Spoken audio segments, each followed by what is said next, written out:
தவக விசிக தானே பெரிய கட்சி, 4 சட்டமன்ற உறுப்பினர் 2 நாடாளுமன்ற உறுப்பினராக வச்சிருக்காங்க. தவகள் என்ன இருக்கு இல்ல, அது வந்து அவர் சொல்றதை வந்து மீடியாக்களுக்கு வந்து பெருசுப்படுத்தலாம், அது ஹைலைட் பண்ணலாம், அது மக்கள் மத்தியில் எடுப்படாது. நாங்க கூட்டணியில இருந்துட்டு வாய் திறக்காம பேசாம இருந்தா ரைட்டுங்களா, நாங்க கூட்டணியில இருந்தாலும் கூட ஜனநாயகத்தோடு நாங்க செயல்பட்டு இருக்கிறோம், குரல் கொடுக்குறோம், பேசுறோம். அதுதான் சமூக நீதி ஆட்சி.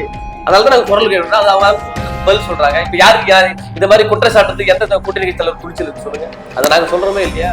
அதை வந்து அவங்க வந்து அதை ஏத்துக்கிறாங்களா இல்லையா? இங்கதான் உண்மையான ஜனநாயக ஆட்சி, உண்மையான திராவிட மாடல் ஆட்சி நடந்துருக்கு. ஜனநாயக கட்சி தலைவர் எடுக்கிற முடிவு, எந்த முடிவு எடுத்தாலும் சரியான முடிவு தான் எடுப்பாரு. அவருக்கு தெரியாத நம்ம அரசியல் எதுவுமே இல்லை.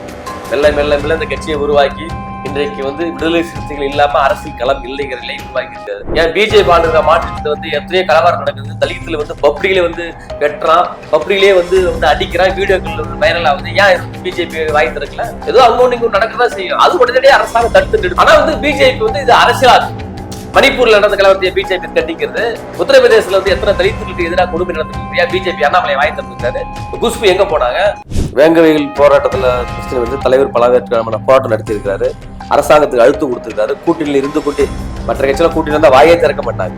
ஆனா எங்க தலைவர் வந்து எழுச்சி சிதம்பரம் வந்து அப்பவே கண்டனம் தெரிவிக்கிறாரு, மக்களை திரட்டி ஆர்ப்பாட்டம் நடத்துறாரு, அந்த கிராமத்துக்கே போறாரு, அவங்களோட உட்கார்ந்து அந்த கிராமத்துல வீட்லயே உட்காந்து சாப்பிடுறாரு. வேற எந்த தலைவர் சாப்பிடறாரு சொல்ல?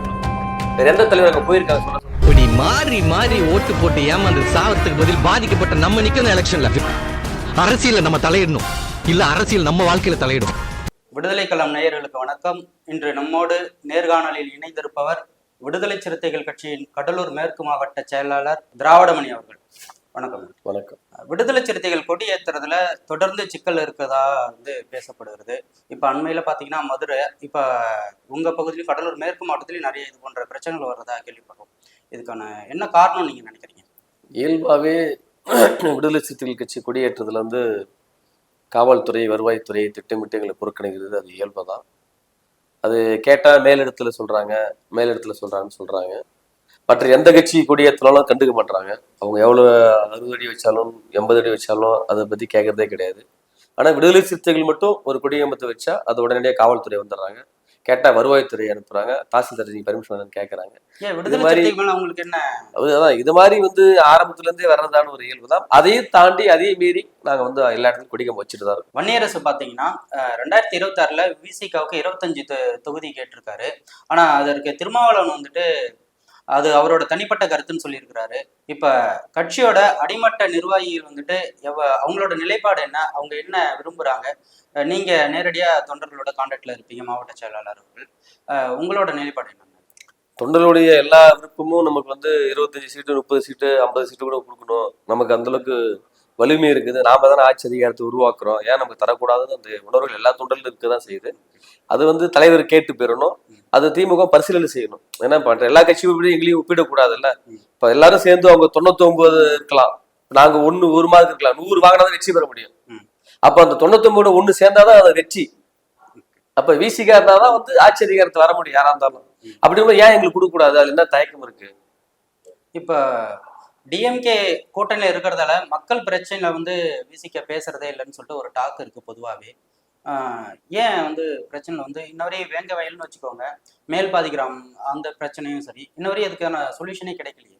வேங்க வயல் போராட்டத்துல பிரச்சனை வந்து தலைவர் பலவேற்கான போராட்டம் நடத்தியிருக்கிறாரு, அரசாங்கத்துக்கு அழுத்தம் கொடுத்திருக்காரு. கூட்டணியில இருந்து கொண்டே மற்ற கட்சியெல்லாம் கூட்டணி இருந்தா வாயே திறக்க மாட்டாங்க. ஆனா எங்க தலைவர் வந்து எழுச்சி சிதம்பரம் வந்து அப்பவே கண்டனம் தெரிவிக்கிறாரு, மக்களை திரட்டி ஆர்ப்பாட்டம் நடத்துறாரு, அந்த கிராமத்துக்கே போறாரு, அவங்களோட உட்கார்ந்து அந்த கிராமத்துல வீட்லயே உட்காந்து சாப்பிடுறாரு. வேற எந்த தலைவர் சாப்பிடறா சொல்லுங்க பார்ப்போம்? வேற எந்த தலைவர் அங்க போயிருக்காங்க சொல்லுங்க? சும்மா வாயில் வந்து பத்தி பேசலாம், நாங்க கூட்டணியில இருந்தா கூட எங்களுடைய கொள்கை வந்து விட்டு கொடுத்ததே இல்லையே. எது வந்து வாயை புத்திட்டு இருக்காரு? இப்ப கூட வந்து அண்ணா பல்கலைக்கழகத்துல கூட வந்து யார் அந்த நேர்மையான விசாரணை வேண்டும் தலைவர் பேட்டி கொடுக்கல. அதுக்கும் உடனே திருமாவளவன் வந்து குரல் கொடுக்கல. இப்போ ஒரு 2-3 நாள் அதெல்லாம் தப்பு. எல்லாத்துக்குமே முதல் குரல் கொடுக்குறது தலைவர் தான், எழுச்சி தமிழர் தான். அதுல எந்த மாற்றுக்கிறது கிடையாது. அது எல்லாருமே வந்து வாய்க்கு வந்த மாதிரி பேசலாம், அது நாங்க பொறுப்பல்ல. அரசியல் களத்துல பார்க்க சொல்லுங்க, தலைவர் எதுக்கு பேட்டி கொடுக்காம இருக்காருன்னு சொல்ல அவருடைய பேட்டி முழுசா படிக்க சொல்லுங்க, அது படிக்கிட்டோம். அதாவது வந்து ஒரு அரசியல் காழ்ப்புணர்ச்சியால வந்து ஒரு குற்றச்சாட்டுலாம் சுமத்தக்கூடாது. கூட்டணியில இருந்து கொண்டே உரிமைக்காக போராடுவோம் கட்சி விடுதலை சிறுத்தை கட்சி. முதலமைச்சர்கிட்ட பல முறை வந்து கோரிக்கை வச்சிருக்காரு, மக்களிடத்திலேயே ஆர்ப்பாட்டம் எடுத்திருக்காரு, போராட்டம் நடத்திருக்காரு. வேற எந்த கட்சி கூட்டணியில இருந்துட்டு ஆர்ப்பாட்டம் போராட்டம் சொல்லுங்க வரலாறு. கூட்டணியில இருக்கீங்க, ஆர்ப்பாட்டம் நடத்துறீங்க, போராட்டம் நடத்துறோம்னு சொல்றீங்க. ஆனா இன்ன வரையும் வேங்க வயலுக்கான பிரச்சனை வந்து தீர்வு கிடைக்கவே இல்லை. அதுக்கான அந்த குற்றவாளிகள் இன்ன வரையும் கைது செய்யவே இல்லையா காவல்துறை நடவடிக்கை? கேட்கறது கரெக்டாக தான். அந்த வலி வருத்த வேதனை எங்களுக்கு இருக்கதான் செய்யுது. அதுக்கு என்ன பண்ண முடியும்? இப்போ கேட்டுட்டு தான் இருக்க முடியும், போராட்டம் நடத்திட்டு தான் இருக்கணும், சொல்லதான் முடியும். அந்த அரசாங்கம் செய்யணும், அதை விரைந்து நடவடிக்கை எடுக்கணும் தான் எங்களோட கோரிக்கை. அது வந்து அதை விட்டுறக்கூடாது. அது போயிடுச்சுன்னா நாங்கள் சொல்லவே இல்லையா, கூட்டணியிலே இருந்து கொண்டு போராடி கொண்டு இருக்கிறோம். இப்ப 2026ல விசிகாவுக்கு துணை முதலமைச்சர் கிடைக்க வாய்ப்பு இருக்கா? ஏன் துணை முதலமைச்சர் 2026 பிறகு முதலமைச்சரே இந்த கட்சிக்கு வேணும்னு நான் கேட்கக்கூடாது. அப்ப நீங்க தனிச்சு போட்டியிட போறீங்களா? தனிச்சு போட்டியிட நோக்கெல்லாம் கிடையாது. சொல்றேன், தலைவருடைய ஏன் வந்து குறுகிய பார்வையில இருந்து துணை முதலமைச்சர் நிறுத்தணும்ன்றார். அதை தாண்டி தலைவருக்கு ஆற்றல் இருக்கு, திறமை இருக்குது. அது காலம் பதில் சொன்னோம். இப்போதைக்கு தலைவர் எடுக்கிற முடிவு தான். கூட்டணியில வந்து கூட்டணி ஆட்சி வேணுமா, துணை முதலமைச்சர் வேணுமா, அமைச்சர் வேணுமா, சீட் வேணுமா, தலைவர் எடுக்கிற முடிவு, தலைமை எடுக்கிற முடிவு. தாவேகா தலைவர் விஜய் அவர்கள் வந்துட்டு வெளிப்படையாவே அறிவிச்சிருக்கிறாரு, ஆட்சியில் பங்கு அதிகாரத்தில் பங்கு. ஒருவேளை 2026ல விசிகா தாவேகாவுடன் கூட்டணி வைக்க வாய்ப்பு இருக்கிறதா? அதாவது நடிகர் விஜய் வந்து தேர்தல் அரசியல் வந்து சினிமா மூலயமா வந்து நடிகரா இருந்து இளைஞர்களை கவர்ச்சி அப்படியே அரசியல் கட்சி தொடங்கிட்டாரு. பட் அவர் எந்த களத்துல இது வரைக்கும் போயிட்டு மக்களுக்காக போராட்டமோ மக்களுக்கான சார்ந்த அந்த எந்த இஷ்யூவா இருந்தாலும் அந்த இடத்துல அவர் நிக்கல. அவரு சொல்றதை வச்சு நாம வந்து அதை எடுத்துக்க முடியாது. இதே அதிமுக திமுக வந்து ஆட்சியிலும் அதிகாரத்திலையும் பங்கு தர சொன்னா அது லாஜிக் இருக்கு. அதை சொன்னா அது ரைட்டு, ஓகேன்னு சொல்லலாம். இவர் எதுவுமே இல்லையா? இப்ப தாவக விசிகா தானே பெரிய கட்சி. 4 சட்டமன்ற உறுப்பினர், 2 நாடாளுமன்ற உறுப்பினர் நாங்க வச்சிருக்கிறோம். தாவகல் என்ன இருக்குது? அல்ல, அது வந்து அவர் சொல்றதை வந்து மீடியாக்களுக்குள்ள வந்து பெருசுப்படுத்தலாம், அது ஹைலைட் பண்ணலாம். அது மக்கள் மத்தியில் எடுபடாது. இப்ப திமுக கூட்டணிக்குள்ளேயே சலசலப்பு ஏற்படுறதா வந்து ஒரு டாக் போயிட்டு இருக்கு. இப்ப அண்மையில பாத்தீங்கன்னா மார்க்சிஸ்ட் கம்யூனிஸ்ட் கட்சியோட தமிழ்நாடு தலைவர் பாலகிருஷ்ணன் அவர்கள் வந்துட்டு தமிழ்நாட்டுல அறிவிக்கப்படாத ஒரு அவசர நிலை வந்து பிரகடனப்படுத்தப்பட்டிருக்கிறதா அவர் குற்றச்சாட்டு வச்சிருக்கிறாரு. டிஎம்கே கூட்டணியில இருக்கக்கூடிய தமிழ்நாடு வாழ்வுரிமை கட்சி தலைவர் வேல்முருகன் அவர்கள் கூட வந்துட்டு வெள்ள நிவாரண தொகை 2000 ரூபாய் கொடுத்ததா அது ஒரு குற்றச்சாட்டு வைக்கிறாரு. அப்ப டிஎம்கே கூட்டணிக்குள்ளே ஒரு குளறுபடி இருக்கிறதா? இது நீ ஏன் குளறுபடின்னு பாக்குறீங்க? இதுதான் ஜனநாயகம். இங்கதான் சமூக நீதி இருக்குது. நாங்க கூட்டணியில இருந்துட்டு வாய் திறக்காம பேசாம இருந்தா ரைட்டுங்களா? நாங்க கூட்டணியில இருந்தாலும் கூட ஜனநாயகத்தோடு நாங்க செயல்பட்டு இருக்கிறோம், குரல் கொடுக்குறோம், பேசுறோம். அதுதான் சமூக நீதி ஆட்சி. அதனாலதான் நாங்க குரல் கேட்கணும். அது பதில் சொல்றாங்க. இப்ப யாரு இந்த மாதிரி குற்றச்சாட்டுறதுக்கு எந்த கூட்டணி தலைவர் துணிச்சல் இருக்கு சொல்லுங்க? அதை நாங்க சொல்றோமே இல்லையா? அதை வந்து அவங்க வந்து அதை ஏத்துக்கிறாங்களா இல்லையா? இங்கதான் உண்மையான ஜனநாயக ஆட்சி, உண்மையான திராவிட மாடல் ஆட்சி நடந்து கொண்டு இருக்குது. டிஎம்கே கூட்டணி கூட இருக்கிறதால விசிக வந்து மக்கள் பிரச்சனை வந்து இப்ப கையெடுக்கிறதுல வீரியம் குறைஞ்சிருக்கிறதுன்னு ஒரு பொதுவான டாக் ஒண்ணு இருக்கு. அதை பற்றி உங்க கருத்து? அப்படியே இல்லை, எதுல நாங்க குறைஞ்சிருக்கு சொல்லுங்க? அண்ணா யூனிவர்சிட்டியில அந்த மாணவிக்கு பாலியல் பலாத்காரம் செய்யப்பட்டிருக்காங்க. அதுக்கு திருமாவளவன் ஒரு கண்டனம். நீங்க நல்ல செய்தி பாருங்க, உடனடியாக குரல் கொடுத்திருக்காரு, நேர்மையான விசாரணை வேணும்னு சொல்லியிருக்காரு. அவனை உடனே கைது பண்ணியிருக்காங்க, நடவடிக்கை எடுத்துட்டு தான் இருக்காங்க. ஏன் பிஜேபி ஆளுகிற மாநிலத்துல வந்து எத்தனையோ கலவரம் நடக்குது. தலித்துல வந்து பப்ளிக்ல வந்து வெட்டுறான், பப்ளிக்லயே வந்து அடிக்கிறான், வீடியோக்கள் வைரல் ஆகுது. ஏன் வந்து பிஜேபி வாய் திறக்கல? தமிழ்நாடு அரசுல ஏன் அதை பத்தில கேட்கல? அதோட இல்லையா, இங்க வந்து ஏதோ அங்க ஒண்ணு இங்க நடக்கதான் செய்யும். அது உடனடியே அரசாங்கம் தடுத்து நிறுத்துது. இப்ப எல்லாமே எல்லாத்தையும் சொல்லிட்டு செஞ்சுட்டு இருக்காங்க. இது சொல்றது எல்லாமே தெரியுதா? இது தெரியாம ஒண்ணு நடக்கிறது வந்து இது யாராச்சும் இயல்பதான். ஆனா உடனடியே நடவடிக்கை அரசாங்கம் எடுக்கிறது. அதுல எந்த மாற்று கருத்து இல்லை. இது யாரு வந்து ஒளிவர வைக்கல, யாரையும் காப்பாத்தலாம் நினைக்கல. ஆனா வந்து பிஜேபி வந்து இது அரசியலாக்குது. மணிப்பூர்ல நடந்த கலவரத்தை பிஜேபி கண்டிக்கிறது. உத்தரப்பிரதேசல வந்து எத்தனை தலித்துகளுக்கு எதிராக கொடுமை நடந்துட்டு இருக்கு. ஏன் பிஜேபி அண்ணாமலை வாய் திறந்துருக்காரு? குஷ்பு எங்க போனாங்க? ஏன் பொள்ளாச்சி நடந்த விஷயத்தையே வந்து அங்க வந்து பெண்கள் மாணவிகளை வந்து பலாத்காரம் பண்ணாங்க, ஏன் அதுக்கு வாய் திறக்கல? அவர் அப்ப எங்க போனாரு?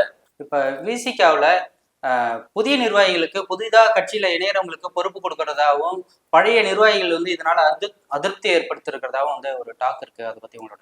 அப்படிலாம் கிடையாது, எந்த அதிருப்தியும் கிடையாது. எல்லாருமே வந்து வயசானா இளைஞர்களுக்கு வாய்ப்பு கொடுக்கணும், இளைஞர்களுக்கு வழிவிடணும் தானே. அப்படியே இருந்துக்கூடாது. ஒரு ஜனநாயக கட்சி, தலைவர் எடுக்கிற முடிவு, எந்த முடிவு எடுத்தாலும் சரியான முடிவு தான் எடுப்பாரு. அவருக்கு தெரியாத நம்ம அரசியல் எதுவுமே இல்லை.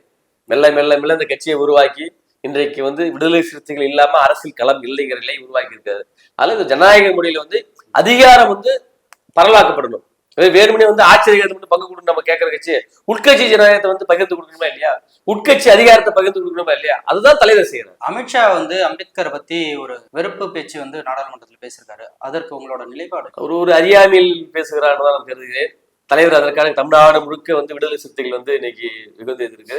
அமித்ஷாவுக்கு ஒரு விஷயம் நான் நன்றி சொல்லணும். அம்பேத்கர் பேசுறதால இந்த இந்தியாவுக்கு அத்தனை எதிர்கட்சி ஒன்றிய வச்சிருக்காரு, போராட்டங்களை தள்ளி இருக்காரு. அம்பேத்கர் 75 ஆண்டுகள் பிறகு திரும்பி அம்பேத்கர் வந்து இந்தியா முழுக்க பட்டியலெல்லாம் கொண்டு சேர்த்திருக்காரு. அதனால அமித்ஷாவுக்கு என்னுடைய நன்றி. ஆனா மோடி அவர்கள் வந்துட்டு அம்பேத்கருக்கு பிஜேபி தான் அங்கீகாரம் கொடுத்தது. குறிப்பா பாத்தீங்கன்னா அம்பேத்கரோட மணிமண்டபம் கட்டினது, அவர் லண்டன்ல படிச்ச அந்த இடத்தை வந்து புதுப்பிச்சிருக்கிறது. இதனால அம்பேத்கருக்கு பிஜேபி தான் வந்துட்டு ஒரு மரியாதை. அதுல எங்க தலைவர் தெளிவா சொல்லியிருக்கிறாரு, அதுல எந்த மாற்று கருத்து இல்ல. ஒரு பக்கம் அம்பேத்கரை வந்து புகழ்ந்து பேசுவதை போல, ஒரு பக்கம் அம்பேத்கர் புகழை சேர்த்துப்பதுல, இன்னொரு பக்கம் அரசியலமைப்பு சட்டத்தை அழிக்கிறதுடைய நடவடிக்கையில ஈடுபடுறாங்க. அதுதான் நாங்க எதிர்க்கிறோம். பிஸியான ஷெட்யூல்ல எங்களுக்கு நேரத்தை ஒதுக்கி பேட்டி கொடுத்ததுக்கு நன்றி. நன்றி. விடுதலை களம் யூடியூப் சேனல்களுக்கும் பொதுவாக கடலூர் மாவட்ட மக்களுக்கும் உங்களின் சார்பாக புத்தாண்டு பொங்கல் வாழ்த்துக்களை விடுதலை சிறுத்தைகள் கட்சியின் சார்பாக தெரிவித்துக் கொள்கிறேன். நன்றி.